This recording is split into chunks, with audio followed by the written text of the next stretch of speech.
Merci beaucoup, frères et sœurs. Je vous salue partout où vous êtes, dans les quatre coins du globe. Nous voici encore ici, après des semaines d'absence. Nous allons parler sur le péché volontaire et le péché par ignorance, parce qu'il y a toute une confusion concernant ces sujets. Il y a beaucoup qui confondent le péché volontaire et le péché par ignorance. Selon les Écritures, nous allons l'expliquer. Comme à l'accoutumée, avant de commencer, nous allons écouter la belle mélodie. Et cette belle mélodie dit tout. C'est une mélodie du temps de la fin. Écoutons.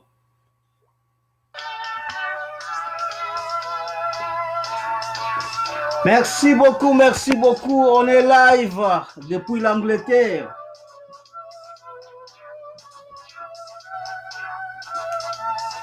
Qu'est-ce qu'on nous dit ici pour ceux qui ne comprennent pas le Kikongo? Nous devrons nous préparer parce que bientôt Jésus va arriver.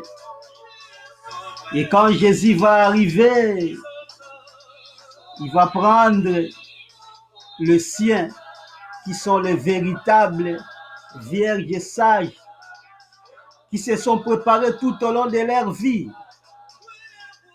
La préparation, c'est maintenant. C'est pas demain. La repentance, c'est maintenant, c'est pas demain. Et quand Jésus-Christ viendra nous prendre, nous chanterons des cantiques nouveaux, des cantiques qui glorifient Jésus-Christ lui-même. Pas les cantiques de l'homme Mbongo, qui est une Jézabel qui chante pour le ventre. Pas les cantiques de Mombaya, un impudique.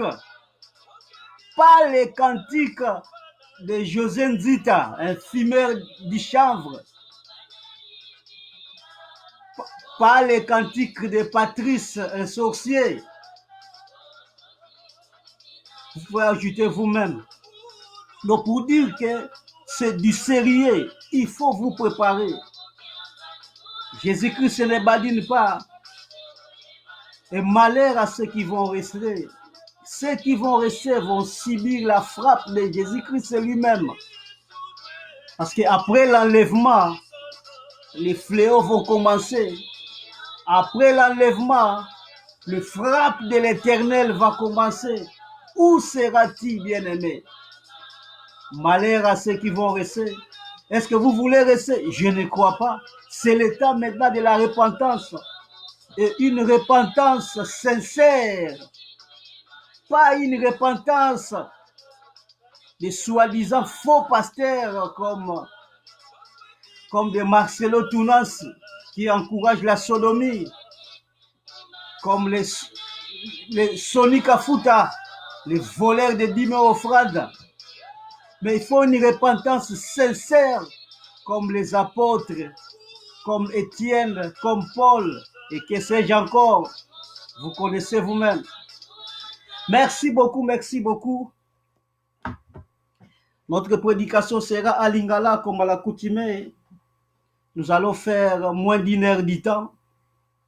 Alors, ndenge tolobaki toujours que l'introduction oyo, prédication ekozala na Lingala. Concernant nini? Concernant les péchés volontaires, na péché par ignorance. Parce que beaucoup de gens pêchent. Beaucoup de gens pêchent. Bayeba na bango te soki péché bazo péché lakisi nini soki eza péché volontaire eza péché par ignorance bayebi na bango te. Et ce sont des gens qui soi-disant qui prient. Mais ndenge tolobaka toujours, nous venons ici avec la vérité. Vérité uniquement ya Bible. Soki ezalaki vérité na biso me tolekaka awa te. Mais toya kotalisaka vérité ya Bible oyo Nzambe apesi biso. Yango pe na tour na biso to koya ko pesa bino yango. Tout ce que nous voulons, que tozala biso nyonso sauver, to diminuer nombre ya bateau bazokenda lifelo. C'est ça que nous voulons. Yango wana eza difficile po bato basezisaka biso te, bato basezisaka biso baza bato oyo babongola motema ya solo, parce que voile wana eza susu te, voile eselongwe. Mais pour la bateau baza na voile, baza na ba religion, c'est toujours difficile. Mais je vous en supplie que tango boso yoka biso, bo profiter ya ko changer. Bo profiter ya ko changer parce que tant de la fin oyo Nzambe a suscité bana na ye partout dans les quatre coins du globe pour prêcher la vérité oyo toyebaki te. Vérité oyo toyebaki te. Parce que biso nyonso tozala na kati ya ignorance. Yango là j'en profite de saluer ba guerrier oyo bazoko lutter en commençant par Kinshasa, notre petit frère Fortune Mbala. Merci beaucoup pour le boulot Zosala, parce que aux avenda gardien de la parole yo ratsakate, donc passer au asali babuzoba tu lui dévoiles. Merci beaucoup na boulot Zosala, nzamba kobati la tina tana ye oyo atrasaki pour toi.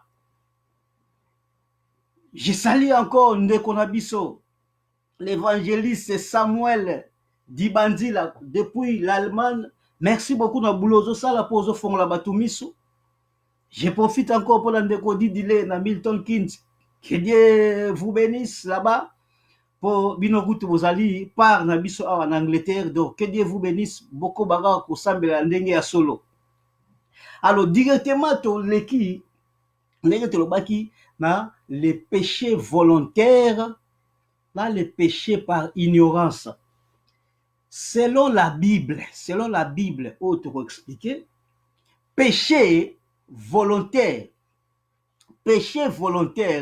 ezali ba oyo ba yebi déjà parole, ba oyo ba yebi parole, bango wana bakoko sala ba péché volontaire parce que ayebi déjà parole. Et ça ndenge moko na ba loi. Lelo avant okumbakar en Europe, en Afrique là-bas ba loi bakipa la bango te. En Europe, faut que ta cour, faut que ta auto-école. Tango zokota auto-école, na auto-école wana bakoyekolisa yo comment est-ce que kokumbakar bambeba nini oyo ko éviter. Siko soki caméra un jour ekangi yo na mbeba, excuse ezate parce que oyebi la loi. Oyebi ba bonne conduite, oyebi yango. Oyebi yango. De tango bazoko condamné yo, bien aimé ozala na explication ko pesa te. Ozala explication ko pesa te. Yo ndenge moko péché volontaire ezali pona bana na Nzambe o ba yebi parole. Na Ancien Testament oyo ba yebaki loi ya Moïse, ba yebaki loi Nzambe atalisaki bango loi, sikoyo bango babando to sate yango Nzambe ndo boma bango. Tokotala ngona be critique nyonso oyo. Tokotala ngona be critique nyonso oyo. Ti eza wana loi ya Moïse ezalaki kaka na bana ya Israël. Nzambe apone kaka bana Israël. Boyebi loi ya boyebi parole yango wana, boyebi même na Babylone bateya bino yango ke Nzambe apona kaka mboka moko oyo eza Israël yango atiaki ba loi na ye na Israël. Siko bana Israël o bando tosa te, Nzambe bando éliminer bango. Boyebi il y a un temps où la terre a ouvert sa bouche et engloutir bana Israël pour dire que ba yeba ki loi bazo sala na oto bengaka na kanaï, bazo sala masumu yanko, masumu volontaire. Oh, Dieu ne badine pas sur ba masumu volontaire, il ne badine pas. Et rataka tango zoko sala makambo o ezali volontaire, ozoko péché volontairement. Tokotanga ngwa. Tokotanga pe parce que Ancien Testament eza l'ombre ya makambo oyo eza spirituel sikoyo. Tokotala pe selon Nouvelle Alliance nini ba yebisi biso côté ba péché volontaire, place sujet la biso euti. Biso tote ya kakaka biso tote ya kakaka makambo oyo nzambe alakisi biso oyo nzambe alakisi biso te tokote yango te. Nous prêchons toujours la vérité biblique. La vérité biblique yango nde ezolibe. Nous ne prêchons pas ba fable ba Marcelo oyo bazoko encourager sodomie à Kinshasa. Ba Sonika Futa oyo ba finga ba catholique liboso maintenant bangwana bazolata batoge. Bangwana bazolata basutana. Siko pourquoi est-ce que bofinga ki catholique? Uzomona te ki boza ndenge moko? Yangwana bana nzambe faut comprendre. Bomoni siko confinement oyo ndenge confondre bango. Ndenge bazowela ba offrande na ba dîme. Bazowela ngo live na TV. Ke bazoko kate parce que pas na bango il faut toujours ba voler bana nzambe ba dîme ba offrande. Wapi bomona na Marcelo Tunasi, Sonika Futa. Wapi bomona la Bible place apôtre ou Jésus-Christ à l'oteya après sengi badim dans offrande. Jésus-Christ a levé à Keina à tiki église. Na église wapi bomoni place moko pasteur apôtre a senga ki dim na offrande. Vous êtes des voleurs. Dis-moi offrande ezaki biloko ya banda ya Israël. Ezaki uniquement pour les enfants d'Israël physique. Maintenant dis-moi offrande spirituelle. Offrande de Jésus-Christ. Dis-moi ça Jésus-Christ spirituellement. Mais toza wanate.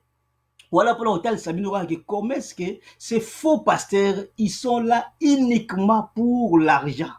Sambongo na bino ba na posa na bino te. Parce que ce sont des pasteurs, soi-disant bayaki na réveil, soi-disant bayaki na réveil na Congo. Ou ailleurs na ba côté mususu ba farce yango baza ebele. Tout batu nyonso bengaka o ba père spirituel o bayaki na réveil, ce sont des charlatans. Ce sont des gens qui sont allés na banganga, na bakisi bazui bakisi na bango. Après qui s'est a fondé l'église là et puis à Tchekombo. Place nini bomona Paul. Place nini Paul azana l'église belé partout bando kende. Bomona place Paul à Tchekombo à l'église. Tieza wana ba apôtre na era persécution. Ba panzana partout au monde. Bomona place oh Pierre akenda à cha église na ye. Ta Tchekombo église na ye. Et l'église en Zambie za na komboté. L'église de Dieu véritable qui est Jésus-Christ et Zana Kombote. Et pour Takaka, Kombo ya mboka place bozali pour identifier bino. Kendere na lobaki ke soki to kena Allemagne, ezana église d'Allemagne oyo l'évangéliste Samuel Dibandila azawana lote ya parole la vérité. L'église de Londres, ngamoko pense mata, je suis ici en prêchant la bonne nouvelle du royaume. Ainsi de suite. Chaque mboka ezaka na église ya bayenge beni ba né de nouveau ba oyo ba bima na religion soko za na religion oza l'église ya Nzambe te de soi-disant ba père spirituel o ba yela ki biso évangile ba yela ki biso évangile ya lukuta ba yela ki biso évangile ya ventre po bazala ba millionnaire. C'est pour cela presque tous les faux pasteurs voilà bazala ba millionnaire, ils ont beaucoup d'argent. Ce sont des faux, des lourds ravisseurs. Bana nzambe bofongo la miso. Bofongo la miso bana nzambe, bofongo la miso. Si tu le kimbangise, aujourd'hui na roya un peu na ndenge ya tranquillité, na ndenge ya simplicité que kimbangise ndenge boza wana, vous êtes boza ba intellectuel. Botanga. Sikoyo comment est-ce que on doit vous rouler dans la farine? Comment est-ce que on doit vous transformer? Donc, dans l'habité, on dirait batangate. Comment est-ce que bako zoabino, bazubino toute une journée, vous avez une église qui a fanfare inutile, et puis bolati ba tenir vert et blanc, et puis bozo tchaba sali, bozo ko tambola tout autour, il y a église, journée mobile. Est-ce que vous êtes normal? Est-ce que vous êtes normal, bakimbangisa? Nzamba yo kila bino mawa parce que diangienda Simon Kimbangu lobaki ba Simon Kimbangu na lelo ata ba sekusi loba jamais Simon Kimbangu asala kimbangiste. Simon Kimbangu a fait sa vie akufi na ye akozela soro na ye. Diangienda abanda ba vantir wana era ba Mobutu. Eza ba théâtre boyebi yango bien. Et tous les Kimbangistes boza wana boyebi clairement que boza né de nouveautés, boza ba idolâtre. Tous les Kimbangistes boza ba idolâtre. Bota la vie na bino banda okota église wana ya Lukuta ou temple de Satan. Ti lelo tala nombre d'années au sali wana. Na lo bongo la motema te. Ce qu'on bongo la motema kolonini parce que Jésus-Christ viendra prendre les justes. Jésus, il viendra prendre une église sans tache ni ride. Jésus a qu'on soit juste. Ce qu'on yo Kimbangisi ozana juste te. Ce qu'on kende wapi. Kolingate okufa tango ozala en présence à Jésus-Christ que oyeba ke bakosa bino nkamba wana nkamba eza Jérusalem te. Jérusalem céleste ezali oyo nzamba tongi ye moko. Siko nkamba eza bino botongi yango. Bino botongi yango nkamba wana. So comment est-ce que vous pouvez appeler ça Jérusalem? C'est comme vous en mayele te. Na ye avec simplicité Kimbangiste. Tala. Oh, Zaba, oh, tozana ta ya suka. Et vous voyez tout ce qui se passe tout autour de Mokili. Vous voyez tout ce qui se passe dans Mokili. Vous croyez que c'est hasard vraiment? Ils attendent bongo la mitema. Nenge bozui confinement wana. Resta à la maison bokende so ba buzo ba te ba église ya Lukuta ba sala wana. Bon, oh, ils ont avertissement. Toujours comme la parole rapidement. Nenge na lobaki toujours que péché volontaire, eza péché, ya bana na nzambe, o ba yebi parole. Sikoyo, zo sala masumu yanko, yango péché volontaire. Mutu aza na Babylone, aza mutu païen. Pourquoi? Parce que balandaka ba dogme, kuna balandaka ba dogme, balandaka ba loi établie par les gourous, que j'appelle les Yakuza. Comme Yakuza outi na Japon, bato baza ba membre ya ba organisation mafieuse.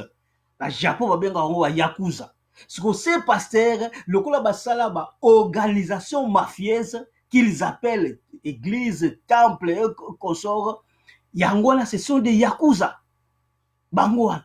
Ce que bato bazala ba église wana baza ba paye ponano ba yebi nzambe te. Ce qui neti Marcelo Tunasi. Ce qui neti ba Sonic Kafuta. Les faux pasteurs nyonso wana. Ti baza wana baza nanu ba paye parce que baza na Jésus-Christ a solote nanu ba bongoli motema te. Mutu soka bongoli motema ako quitter ba temple na bango wana. Yango na péché volontaire eza pona bana na nzambe. Péché par ignorance eza pona ba paye. Ba paye eza batu nyonso o na ba bongola motema te. Donc des athées, des païens, bato basamba na ba Babylone nyonso ba paye parce que nanu ayambi Jésus-Christ a solote. Ce que vous yambi Jésus-Christ a solo, mais le bossibo bima ba temple wana. Alors yango qu'est-ce que Nzambe a sala na Ancien Testament d'abord? Parce que biloko nyonso to monde na nouvelle alliance, eza ba explication ya ancienne alliance. Il faut aller l'ancienne alliance kuna sikoyo okende ko yebe ko zwa source makambo. Tindenge Nzamba sala. Tumingi wala ancienne alliance zango likambote to kota la ngote futa la nouvelle. Non, pour comprendre nouvelle alliance, il faut que ne bandel nango. Ndenge la toujours balwa soko kei na mboka moko boye. Siko faut yeba histoire mboka ngwana. Yo soko yebi histoire mboka wana te tu seras perdu. Peut-être que ne te okena beni par exemple, okena beni na biso na zayi. Tant okena beni, faut soko kuta bato ah mama moza ndenge bato ngo baya ko bato ezaka ndenge ni. Oh non, bah yaka telle ozui sikoyo mayele. Mais siko yebite ba bomolo ba soso. Ba bomolo ba soso. Donc awa toke na ancienne alliance. Kotala sikoyo, qu'est-ce que Dieu a fait là-bas? Toke directement dans 1 Chronique 28 9. 1 Chronique 28 9. Donc ezo senga ke ti ozawana kotanga ka Bible chaque fois et ko aider yo ceux qui vont lotanga Bible mais tenyo comme raté mais tellement siko habitude wana ezali ta kotanga Bible yango wana fo totangaka toujours pour comprendre na 1 Chronique 28 9 28 verset 9. Qu'est-ce que Dieu a dit à Salomon? Ah, et toi Salomon mon fils, connais le Dieu de ton père et sers-le d'un cœur dévoué et d'une âme bien disposée, car l'Éternel sonde tous les cœurs et pénètre tous les desseins et toutes les pensées. Si tu les cherches, il se laissera trouver par toi, mais si tu l'abandonnes, il te rejettera pour toujours. Bokozongela ngo susu wana parce que tokozonga otanga te pona temps, tolobaka toujours que tozala moins d'une heure du temps.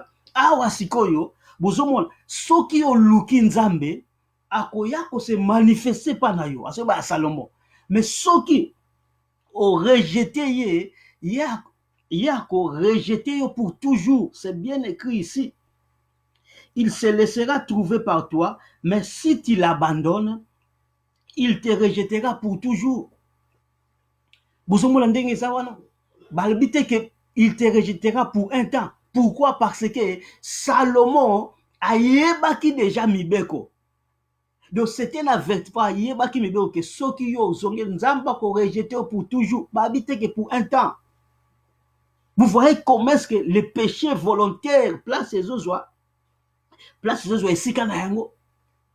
Que quand tu connais la parole, sikoyo oye sikoyo o contredire parole wana, au péché contre nzambe, yo muto yebi parole, fini pour toi.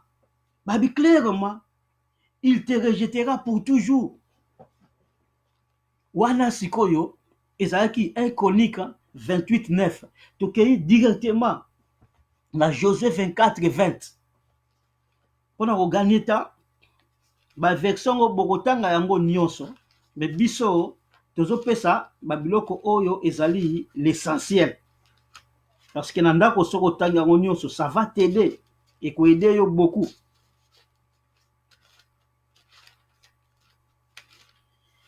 Donc tokei directement dans Josué 24 20. Dans Josué 24 20, qu'est-ce qu'on nous dit ici? Josué 24. Yo kotanga nyonso, mais c'est que toi ce qui nous concerne, parce que tu as un péché volontaire awa na péché par ignorance. Donc tu m'as dit d'abord awa dans Josué 24 19, Josué dit au peuple: vous n'aurez pas la force de servir l'Éternel, car c'est un Dieu saint, c'est un Dieu jaloux, il ne pardonnera point vos transgressions et vos péchés. 19. Donc Dieu a pardonné ma transgression et ma péché na binoté. Il ne point veut dire que et cause à la tête. Donc ce que vous ne dit pas, et ça autre à quoi changer. Mais lorsqu'on dit point pour dire que changement est athée.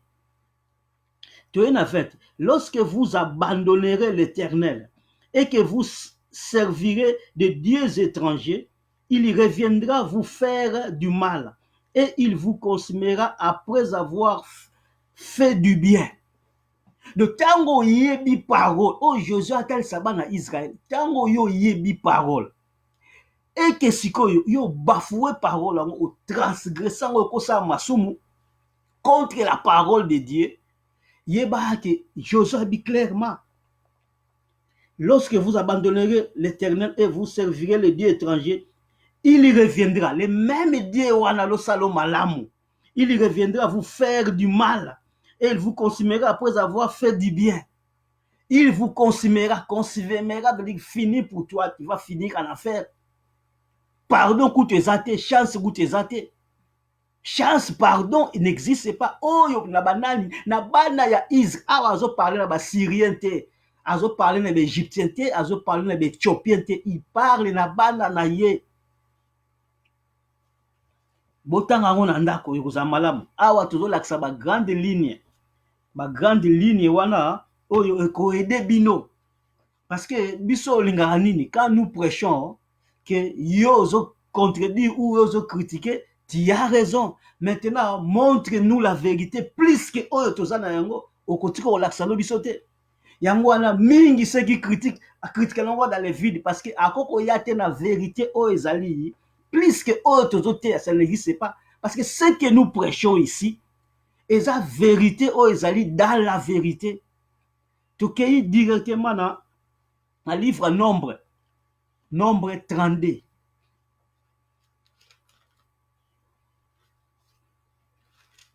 Dans Nombre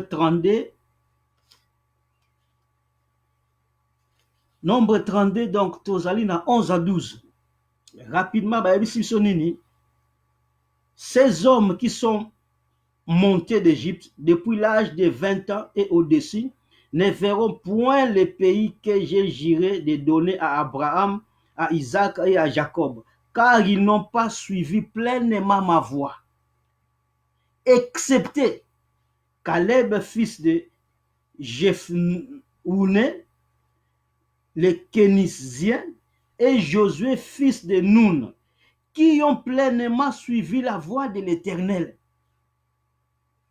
La colère de l'Éternel s'enflamma contre Israël et il les fit errer dans le désert pendant 40 ans jusqu'à l'anéantissement de toute la génération qui avait fait le mal aux yeux de l'Éternel.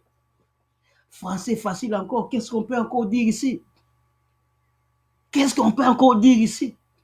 Badna nyonso oya Israël nzamba bimisa l'Égypte. Ba yena désert. Nzamba zo tambusa bango, destination finale était Cana. Tellement il y avait des rebelles là, nzamba tout faire tourner ce bango na même ndenge bazala ki na so ba continuer ka marche tango abimeka Égypte ba continuer marche mbala moko même journée ba koma bango pour Israël na Égypte et Canada. Mais nzamba a tourné ce bango na désert pendant 40 ans. Pourquoi? La réponse est ici. Bien aimé, parce que vous ne lisez pas la Bible. Vous ne lisez pas la Bible. La réponse est ici. La colère de l'Éternel s'enflamma contre Israël. Donc pour dire les rebelles, bateau va se rebeller. Et il les fit errer dans le désert. Donc tourner ce bango inutilement. Errer dans le désert pendant 40 années jusqu'à l'anéantissement de toute la génération qui avait fait le mal aux yeux de l'Éternel. Vous voyez que c'était une vérité.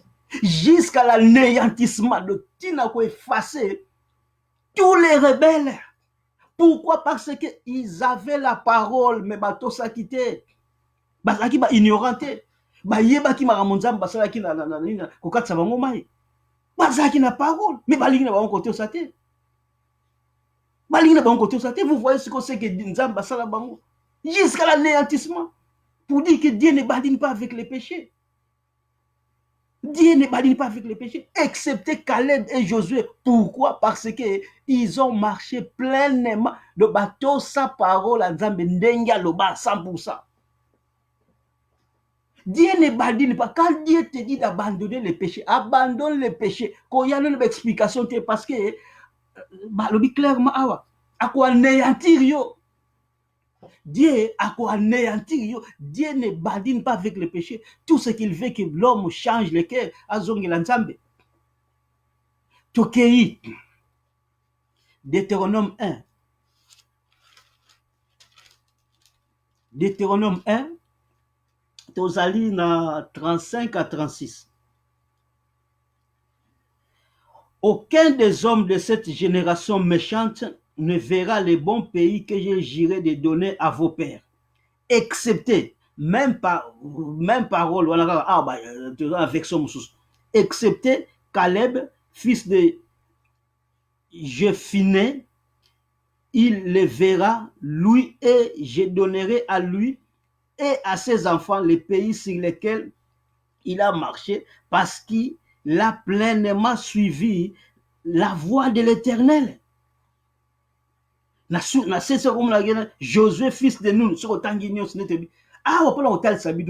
excepté, excepté, donc Caleb, na Josué, bango ba mona ki sikoyo kana, parce que bato saki maloba Nzambe entièrement, pleinement. Ce qui est aussi maloba Nzambe pleinement te, yo, soi-disant yo bongo la motema, fini pour toi. Fini pour toi, il n'y a plus le salut du péché. Donc esili mpona yo excuse kutu ekozala te, excuse ekozala te mpona yo, excuse kutu ekozala te. Tokei mbangu na proverbe 1, proverbe 1, parce que eza malamu kozwa baverset oyo ekosunga yo, ti eza wana ekosunga yo, parce que botangaka bino babible te. Proverbe 1, tu vois, la proverbe 1, 24 à 28. 24 à 28. Puisque j'appelle et que vous résistez, puisque j'étends ma main et que personne n'y prend garde, puisque vous rejetez tous mes conseils, conseils de la parole de Dieu, et que vous n'aimez pas mes réprimandes, la parole de Dieu toujours, moi aussi je rirai quand vous serez dans les malheurs, je me moquerai quand la terreur vous saisira. Vous avez makambo ndenge ezali, tango passe kozwa yo, nzamba bando seka pour dire que c'est fini pour toi. C'est fini pour toi. Yeba ke yo zana passe mutazo seka yo doit aider okutu te. Donc o seka mati okufana wana pour dire que tu seras loin de l'Éternel.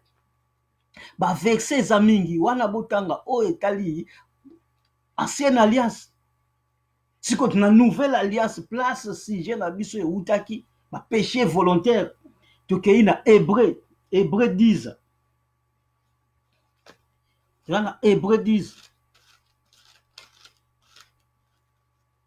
Parole nzambe mingi ezalaka na bana la nzambe oya solo, parce que bana nzambe oya solo te balingana na bango parole te. Quand il prêche la vérité, bango balingaka te. Paul a dit clairement que bango balingana ka place bazoko sa bango, place basa bango ba délivrance, place bazo sokola bango na batata pasteur. Ole ba sokola bango en présence à l'air marino. Si que vous vous dites que on auto sambela, tant on passer à bengisio ana sokola, c'est que pourquoi ne pas appeler ton mari à l'ensemble? Ceux qui ont encore lavé en présence de ton mari. On doit vous tromper comme ça, comme des bébés. Dengue te bina bakimbangis, les tata mo bimba ve de mandefu, baso ko tambu sabona tout la musique envoûté par diangienda. Malheur à vous. Tozana Hébreu 10. Hébreu 10, toza wapi? Hébreu 10. Toza na 26. Hébreu 10, 26. Car si nous péchons volontairement après avoir reçu la connaissance de la vérité, si nous prêchons volontairement, si nous, donc Paul, les Hébreux oyo babongola mitema, les Hébreux oyo baza na ninité, baza la loi ya Moïse, mais oyo basi ba comprendre que Jésus-Christ a accomplir yango, donc babongola mitema. Car si nous péchons volontairement après avoir reçu la connaissance de la vérité, après avoir reçu la connaissance de la vérité, donc vérité veut dire Jésus-Christ boyebi, après avoir reçu la connaissance de Jésus. Donc yo obongoli motema sikoyo au recevoir la connaissance ya Jésus-Christ babinini recevoir la connaissance de la vérité, il ne reste plus de sacrifice pour les péchés. Le pana yo sacrifice moko ko sala ezalité lokola sikoyo lobela ki na ba hébreu kuna ba sacrifice na bongo sala ki ba ntaba ba meme boyebi ba loi à Moïse que comment est-ce que yo au sali masumu aucun de sous na temple au même ba meme ba bona boye au maou Jean-Baptiste a bien dit que voici l'agneau de Dieu qui ôte les péchés du monde. Agneau de Dieu, c'est Jésus-Christ. Si la croix, agneau de Dieu, assis limbisa masumu ya batu. Si comment est-ce que après Jésus-Christ, que ça la sacrifice dans la croix, yo n'attend la biso oyo ya grâce, yo aucun dessus na ba meme, ba tabac, na temple, bo ça ba sacrifice. Si que Jésus-Christ a kufeneka pour na pamba. Si que yo mutu, soi-disant au bongola motema. Ozo sala ndenge wana yeba que c'est fini pour toi. Car si nous péchons volontairement après avoir reçu la connaissance de la vérité, de yo osu parole ya vérité, yo ozwi parole ya vérité. Siko parole ya vérité ngo eza kaka na bana oyo basambelaka ya solo. Biso tobima Babylone, tobima na ba religion, ke tozali na église, tozo appartenir na église ya bapôtre, po église ezalaka moko. Église ya Nzambe oyo Yesu akozwa ezalaka moko, oyo esama na bapôtre. Ti lelo l'église yango existe parce que eza église mise à part, invisible. Ça existe. Soki mwana abongoli motema, mutu abongoli motema, directement bakisi nombre ya église wana ya bapôtre. Yango baloba clairement église ya Nzambe fuluka kaka. Donc obongoli motema na Chine, na Argentine, na Congo et partout, obakisi nombre likolo ya ba église ya bapôtre wana. Deba ki ozobakisa nombre wana. Mais ce n'est pas le nombre tout le monde ngai naza na 10 000 membres, ngai naza na 5 000 membres. Bon, c'est de la foutaise. C'est de la foutaise ndenge évangéliste Samuel alobaka dibanzila. Que batu bazoko kende église en fonction de nombre. Na chaque ville talaka ke au moins la église moko za nombre belé ou batu ba kitaka ba soi disant église mosusu bazoko kende kuna parce que miracle yo sale makuna.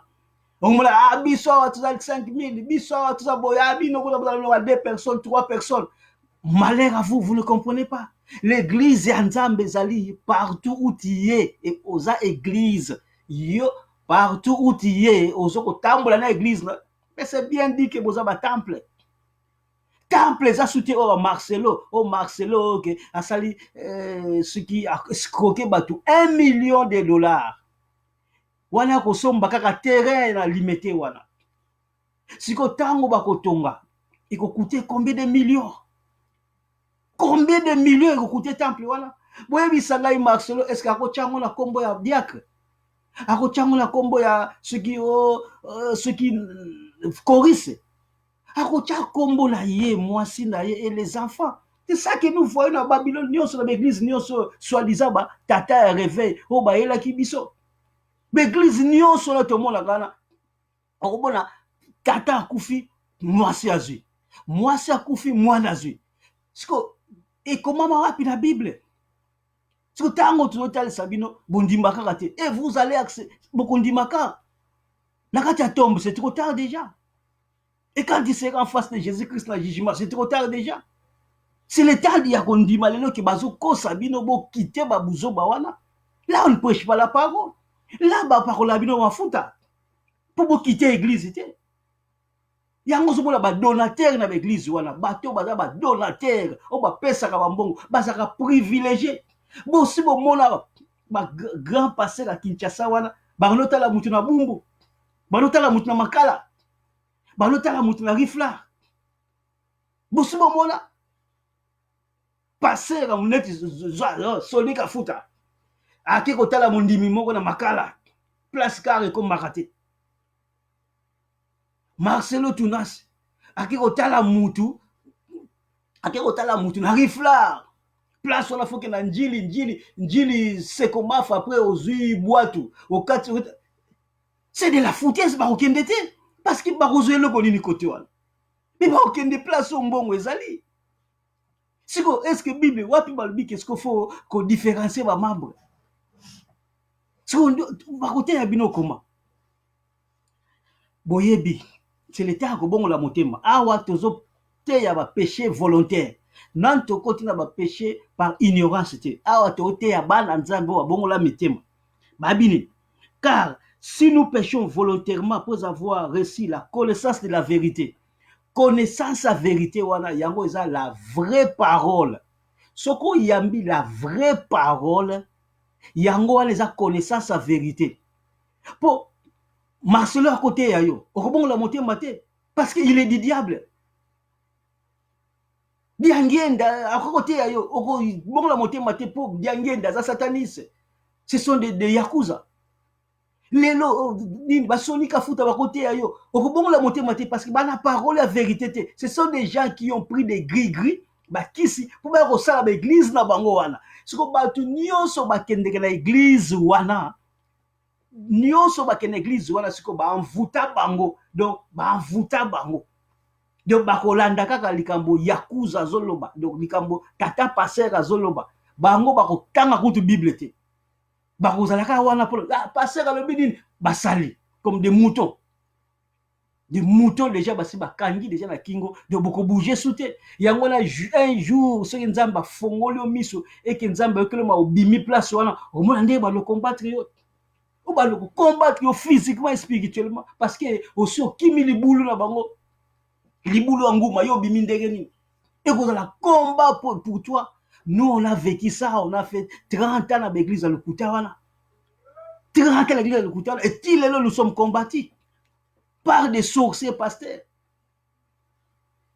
Mais ils ne vaincront pas parce que nous avons Jésus-Christ à solo. Après avoir reçu la connaissance de la vérité, Muto Kaka, Oyo, ako déclencher ko bongo la motema no eza mutu oyo abima la Babylone oyo te ya vérité.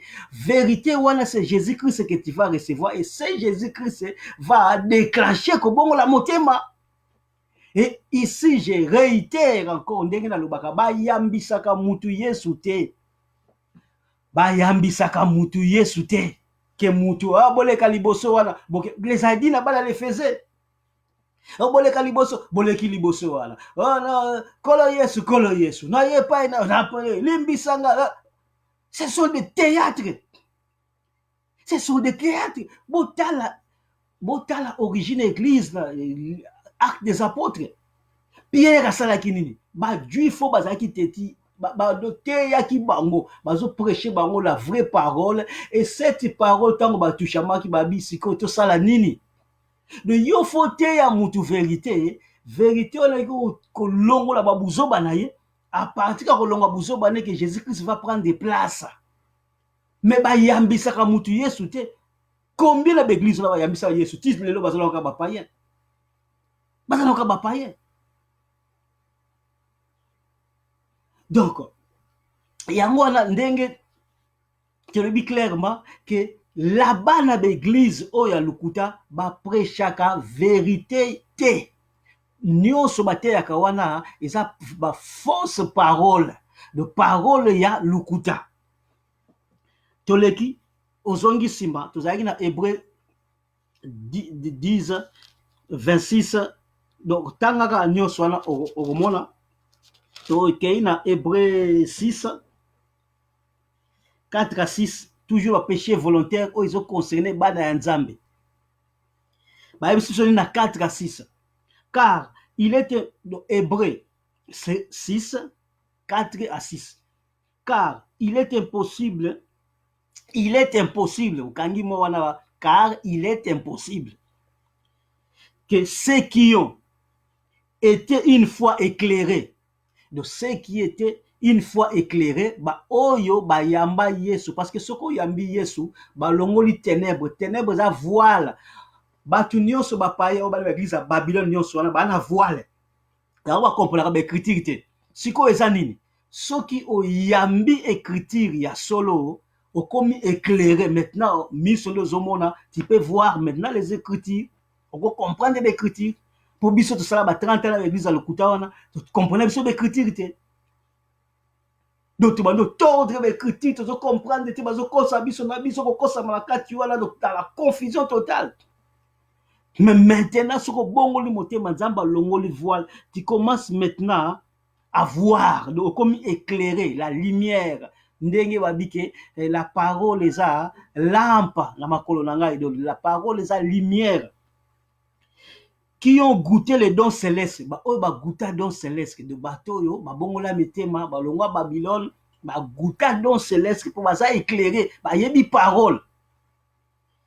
Qui ont eu part au Saint-Esprit, ba oyo bazo sambela avec le Saint-Esprit qui est Jésus-Christ, avec le Saint-Esprit, qui ont goûté la bonne parole de Dieu. Awa so balabi la bonne parole de Dieu, Bible le bakaelo ko pambate, ça a une signification pour dire qu'il y a la mauvaise parole. Mauvaise parole yango bateyaka na religion, parole oyo eko toucher bino bondimela, donc yakuza, bondimela les gourous. Yango na chaque église l'église est belé belé à Kinshasa par exemple balabala moko vous avez 50 églises, vous avez 30 églises. Na chaque église on a ba ndimi wana bazo ndimela kaka passer na bango et ils sont prêts à yako bunda ko donc babomana pona ko défendre ba passer na bango preuve que yango boyebi histoire ya passer nani passer akotaki prison 8 ans salaki akoma la Belgique France Belgique a problème babebi ça le Coutinho tango azalaki na nini na Kasavubu.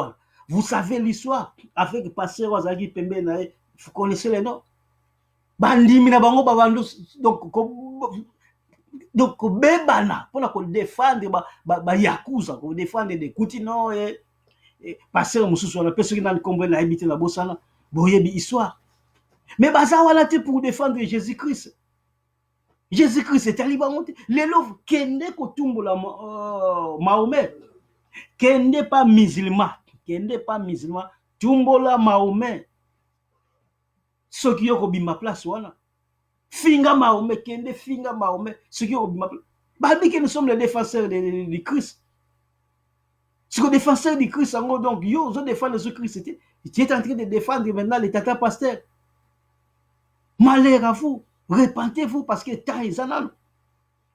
Donc wana kuna la ba place wana bateya ka ba mauvaise parole oyo zotinda batu ba bongo la mitema te parce que batu baza déjà enfermé na ba salle d'attente ya la mort baza la bango déjà comme des sardines basi bakanga bango wana envoûté que moyen kutabi mezate seul nzamba ko bimso ba place wana ba tata passer wana chaque fois ba renforcer ba kiss na bango preuve que bon moni siko un mois ya pamba ba biki ba sambela te. Vous voyez comment est-ce qu'il baza agité, comment est-ce qu'il baza agité parce que un mois pas na bango et ça manque à gagner parce que l'église ou les organisations mafieuses comme je vous ai dit que ce sont des yakuza de bazana katia organisation mafieuse ça l'église comme ce que Marcelo a fait là-bas. L'église est coûté ce combien de millions.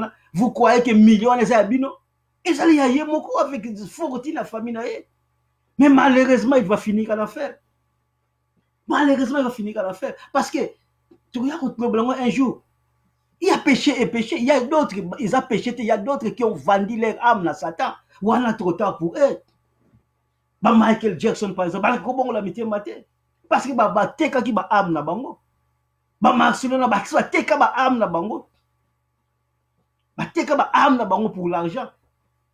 Quand na bango na habité ça nzambe mais c'est difficile. Et c'est difficile vendre les âmes comme des sorciers. Sorcier teka molimo na ye. Des sorciers yo zo moni wana mais âme les déjà vendu na diable. Yangwana jusqu'à présent nana mwana nga sorcier bongo la motema te ba kosaka na bango kaka. Yangwana tous les témoignages que vous écoutez au enfer na kendaki na enfer na kendaki na paradis ni on sonne ce sont des farceurs. Baza ba farceurs ni on sonne pour vous exploiter pour comment la mutu na kendaki enfer paradis. Suka na ngwe ko zandengini abando tambola ba pays. Pour collecter mbongo. Mais ce sont des sorciers oyo ba kosibino ki sodia na bongo la motema ce ko ya ko kosabino na ba témoignage oyo ya bo parole le kuta. On a kendaki na lolo la kuta ndako inachevé. Inachevé pourquoi? Parce que bando sauter ba dim nao. Mais c'est n'importe quoi. Et ça n'importe quoi donc ça ce sont des menteurs de bolanga kutu bango te pour sorcier à sa teka amna ye. Pour la bongo la motema je ne crois pas. Le Bézali Kambouya Nzambe, mais il a vendu son âme consciemment. Awa, tous allez kokoba. Donc là-bas, on ne prêche pas la vraie parole, on prêche un mensonge. Donc, vraie parole, oh, le awa, la bonne parole de Dieu, et ça pas uniquement l'église véritable de Jésus-Christ, l'église des apôtres, oh, biso toujours appartenir. C'est là-bas seulement les biso toté à la vraie parole.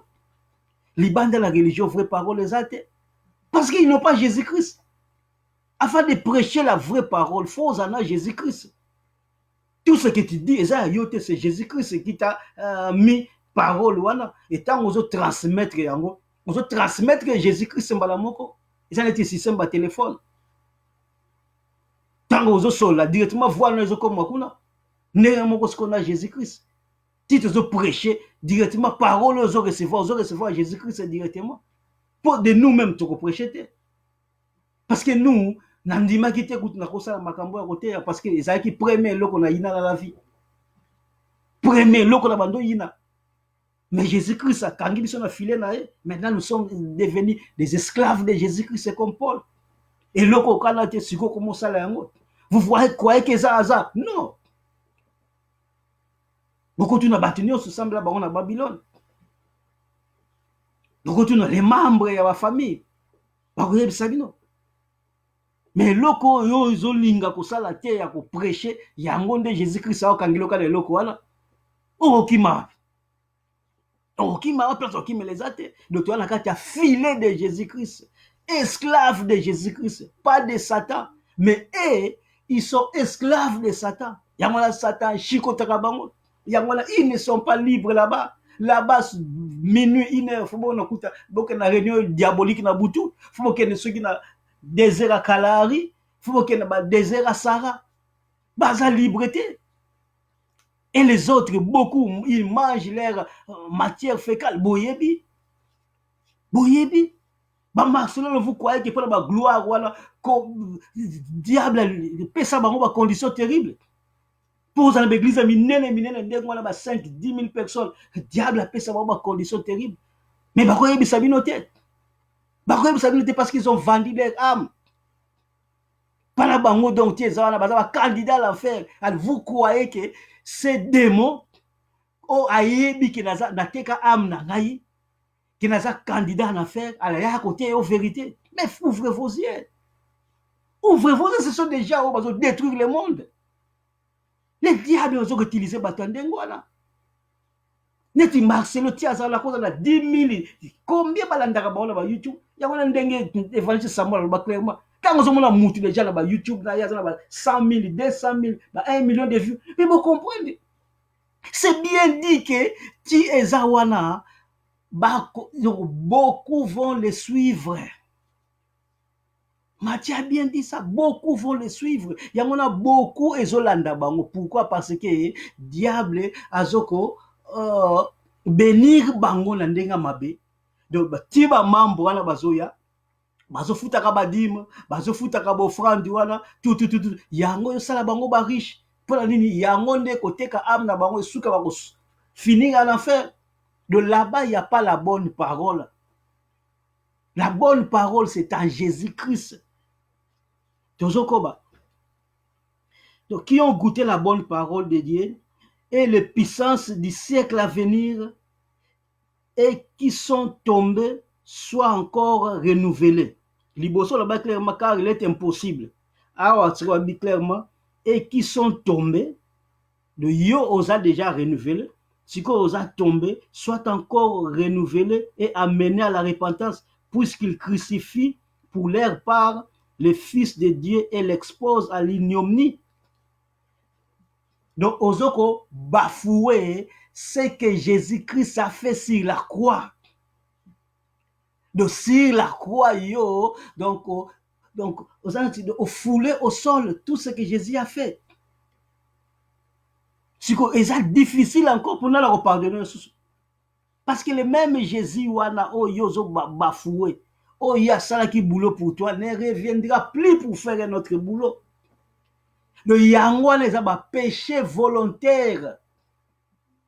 Le péché volontaire, ils a péché oh yo, moi l'anzambo a éclairé à zo sala n'encore. Dans l'Ancien Testament, totangi clairement ndenge nzamba sala bana Israël. Nzambe bomoni ndenge alobaki pa ya Salomon qui a rejeté pour toujours. O bafoué maloba ya Nzambe yo mwana na Nzambe yebaki Nzamba koseka o quand kozana malheur yakona lelo te oleka ba coronavirus. Vous croyez que tout ce que bazo kufa wana Nzamba bazo seka na eti. Nzamba bazo seka parce que yo linko la maloba na eti asali. Vous croyez que le monde de trafic, dit jamais vu où ils ont le monde à présent. Dit jamais, et seulement jamais, banda monde, banda, même tant que la guerre mondiale, les activités doivent fonctionner. Mais les Européens, l'ingambongo, Européens a stoppé ma business. Vous imaginez? Démon, azobanga siko démon, vous imaginez? Démon, bango basalaka biloko wana, bango moko, donc nakati ya confusion. Vous croyez que ce sont eux-mêmes, les diables, tiazawana, nzamba zo confondre ye. Parce que mindelo zomona, ce sont des diables. Parce que c'est ce qui dit, le monde est sous l'empire du malin. Sous l'empire du malin, pour dire qu'il y a un malin qui dirige le monde. Ce malin, c'est qui tu dis que c'est diable. Mais diable, il y a un diable. Diable utilise gourou, banane. Ce sont les blancs. Bino osomo la noir à se diriger mon kill. Vous savez Obama. Oui, Obama. Qu'est-ce que Obama a fait pour les noirs?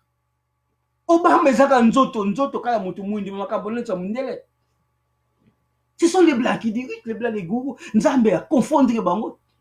Maintenant, les blancs ont cessé les activités. Bien aimé, toi qui es en Europe, talaka na ciel, talaka likolanda kono soko mona ta avion ezoleka. Or, ciel Europe ezaka soko ta likolo komona ta 50 avions ezoleka. Mais le ciel est calme, car il brouillé à bandeke. Vous croyez que c'est hasard? C'est une occasion pour toi, rebongo la motema, parce que quand Nzambi veut faire quelque chose, pour Nzamba confondre d'abord Mayele et Mundele qui croyait être au top à Mokili. Qui croyait être au top à Mokili. Mais ce que Mundele a ce calmer nini corona wana. Corona est la kisité. Corona est la kisité. Mundele bazo kufa lola baso so Mundele zakateti. Mundele zakateti ata mutu moko akufi pa Mundele ba uluka solution. Ba uluka solution. Maintenant, bazo kufa des milliers na miso na bango, des Trump oh basimbi mokili. Trump les grands tétis. Donc les États-Unis les lots qui combien ceux qui 1200 bakufi. Le béza ceux qui 1400 dit jamais vu. Trump incapable. Vous croyez que c'est hasard vraiment? Vous croyez que nyonso wana ezali hasard? Nzamba zo confondre bango. Pour l'accepter que boza rien, bo tourner miso na bino vers ngai. Si vous avez un confinement, vous profitez. Vous tika la libérer dans le confinement, vous semblez nzamba solo autant la Bible. Vous onglez sous l'église ou la tête. Parce que vous avez abandonné vos assemblées. Vous avez déjà échoué. C'est que vous ne comprenez pas tout malam. Vous croyez qu'abandonner vos assemblées, et ça, vous avez un temple, un temple, le couteau. C'est pas ça. C'est pas ça. Ni on soit la bonne parole. Pour abandonner la bonne parole, tu es pour l'église, allez partout où tu te trouves. Les locaux de l'Argentine, la Chine, aux Alaba Touruna, aux Ayomugot, de Rotiko au Sambela. Mais tant que vous c'est l'église, Yamwana. Mais ce n'est pas l'assemblée qui place ma marabino na bakisi. Parce que ça, le beau comme encore attire rabino, ma magicien, oh yo, et ma source, ma pasteur, wana, et ben de rabino de l'église, wana. Vous en avez nos convertis. Aucun d'ab église, on a pas la ligne parce que, ben, invité qui yo. Mais c'est pour qui est dans l'église parce que l'invité qui est bien au parole. Oh parce que là-bas miracle les ali, yangwana bokendege. Tozali kokoba toujours, mais pour aujourd'hui, tous ceux qui sont awa, tozokoba la péché volontaire na péché par ignorance. Bomoni que péché volontaire ezali bana na nzambe. Soko meki ko ça la péché volontaire yeba que c'est fini pour toi. Dans 1 Jean, kuna balbi clairement que ceux qui sont en Christ ne pêchent plus. Babité que ne pêche pas. Balbi ne pêche plus. Pêche plus et ngolo banini. Oyebi. Tu peux faire semblant mais oyebi. Tu vas continuer prochainement ce qui nous a passé le temps. Nous ne savons pas quand. Parce que tu es enlèvement et ça la moment l'autre peut beaucoup mon habit au soutien. Donc que Dieu vous bénisse.